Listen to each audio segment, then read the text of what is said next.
ఎక్కడ చూసినా కానీ మురికి కూపాలన్నమాట. అసలు పారిశుధ్యం అనేది మాత్రం మొత్తం నశించిపోయింది తణుకు పట్టణంలో.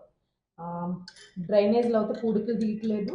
అట్లాగే మరి 20 వార్డులో బాబు ఎంపోరియం స్ట్రీట్‌లో చూశాను. ఎక్కడికక్కడ ఇంతంత పెద్ద ఎత్తున చెత్త వేసేసి, చెత్త తీసేవాళ్ళు కూడా లేరండి. చెత్త కూడా తీయట్లేదు. ఎక్కడ పడితే అక్కడ ఇట్లాగే ఉంది అని ప్రజలంతా కూడా చాలా ఇబ్బంది పడుతున్నారు. 5 ఇయర్స్ నుంచి మొత్తం అలాగే చేసాడు ఇక్కడ. అసలు మున్సిపల్ కౌన్సిల్ లేకపోవడం వల్ల ఎవడ మానిటరింగ్ లేదు, ఏమీ లేదు. మొత్తం డ్రైనేజ్ అలాగే వేసాడు, సెట్టింగ్ తీయలేదు, పారిశుద్ధ్యం లేదు. ఎక్కడ పడితే అక్కడ చండాలం చేసి వదిలేసాడు మొత్తం. చాలా దారుణంగా ఉంది. మరి నేను అతని మళ్ళీ ఎస్ఐని కింద కూర్చోబెట్టలేదు. ఒక కాపుల మహిళని గుమ్ముల మీద చేసుకుని తోసుకుని వెళ్ళిపోలేదు. నేను నా మాటలన్నీ వక్రీకరించి అటు ఇటు కట్ చేసి అతను దుర్భాషలుగా పెడుతున్నాడు. ఇప్పుడు మళ్ళీ కొత్తగా ఒక మొదలెట్టారండోయ్. మా తణుకులో మంచి సీరియల్ నటులు ఉన్నారు. మాకు మంచి సీరియల్స్కి రేపు తీసుకోవాలంటే మంచి నటులు ఉన్నారు. అందులో రాధాకృష్ణ భార్య వాళ్ళు రోజు ఒక పాయింట్ పెడతా ఉన్నారు. మొన్ననేమో డ్రైన్లు అంట పాడైపోయినాయంట, వాళ్ళు ఉన్నప్పుడే బాగుండి అంట, మేము ఉన్నప్పుడు పూడిపోయి ఉన్నాయంట, అంచేత బాధపడిపోతున్నారు. డ్రైన్లన్నీ కూడా బాగా. ఆ డ్రైన్ల గురించి వాళ్ళ భార్య గారికి నేను చెప్తున్నాను. భార్య గారు అన్నాను బాబు, మళ్ళీ ఇంకేం తప్పు మాట్లాడలేదు. ఆ భార్య గారు, అమ్మ మీ రాధాకృష్ణ మొత్తం అండర్గ్రౌండ్ డ్రైనేజ్ అని చెప్పి కోట్లాది రూపాయలు దుర్వినియోగం చేశాడు.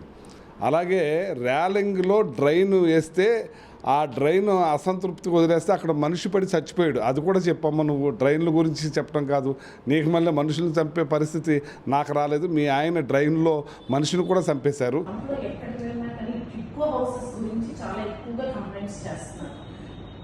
ప్రతి ఒక్కరి కళ్ళలో కూడా నీళ్లు, కన్నీళ్ళు అన్నమాట. వాళ్ళు చెప్పేది ఒకటే, అమ్మ మాకు టిక్కో హౌసెస్ ఇప్పుడు వరకు ఇవ్వలేదు. అక్కడికి వెళ్ళి చూస్తుంటేనేమో మొత్తం మొక్కలు వచ్చేసేసి ఎలా పడితే అలా ఉంది అది.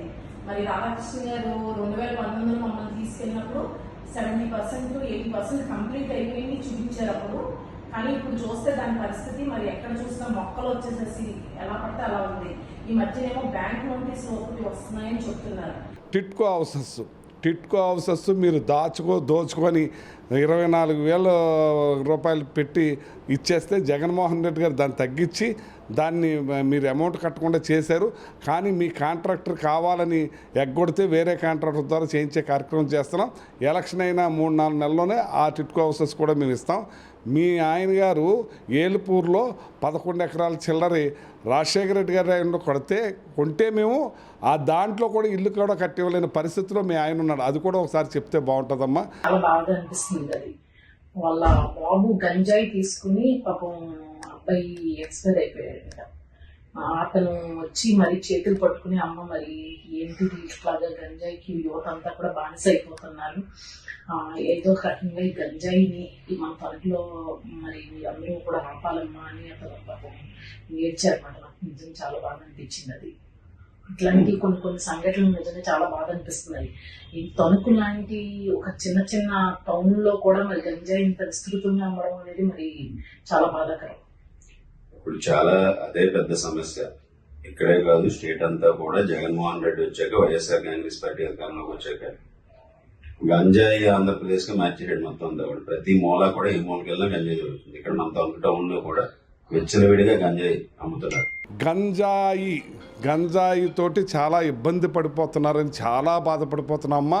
మీకు సంబంధించిన మీ సామాజిక వర్గానికి చెందిన వాళ్ళే మొన్న హరిత హ్యాచరీస్ ఏదో వాళ్ళ సంథింగ్ ఒక కంటైనర్లో డ్రగ్స్ పట్టుకొచ్చేసి అమ్మే కార్యక్రమం చేసి కిరాణా కొట్లో కూడా పెట్టేసి అమ్మేస్తున్నారని చెప్పి చంద్రబాబు నాయుడు వైఎస్ఆర్ని విమర్శించాడు.